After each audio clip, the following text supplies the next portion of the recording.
plagued with problems since a multi-million-dollar makeover 6 years ago. An urban oasis in Calgary's downtown has reopened, for what city officials hope will be the last time.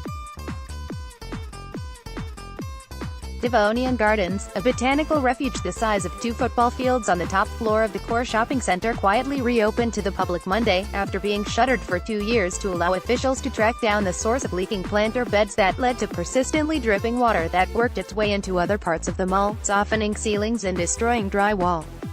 The issues cropped up shortly after the city completed a $37 million renovation of the facility in 2012, bedeviling workers who spent 3 years looking for the source of the mysterious leaks before deciding to carry out a complete overhaul in July 2016. "We did a lot of exploratory work to find out what the problem was," said David Harrison, project manager with Calgary's Parks Department. "To be honest, we're not entirely sure why this happened, so we ended up going with an entirely different product for the waterproofing." Over the last 2 years, the city, which in 1977 signed a 100-year lease on the indoor garden, has worked with the project's designers to repair the problem, ultimately uprooting every planter to ferret out any potential leaks.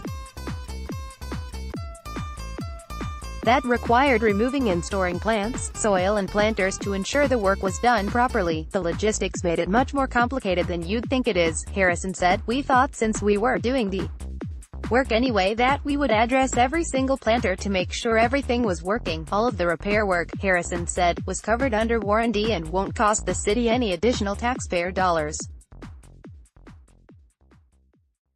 Tia Fulton takes some pictures at Devonian Gardens as it just reopened up after renovations and repair problems in Calgary on Tuesday, July 24, 2018. Darren Makovichuk, Postmedia. Over the last decade, Calgarians have endured multiple months without access to the unique urban park, with 4 years of construction followed by 2 years of repair work. Count.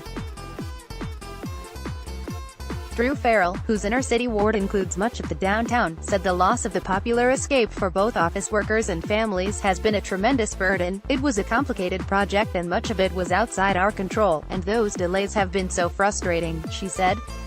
"But it's great to see it finally open, now that the park proper is open," Farrell noted. "There's still some work to do to make it more inviting, including the introduction of some of the city's inventory of public art. We've heard that there's not a lot of color or warmth in the garden other than the vegetation," she said. "We've got some remarkable pieces in our public art collection, so hopefully in the next little while we'll add some banners and some color to it." One of the largest indoor gardens of its kind, it boasts a koi pond, more than 500 trees, 50 varieties of plants, a 900-square-foot living wall and a playground for children. Slogan at postmedia.com and Twitter, @SeanLogan403.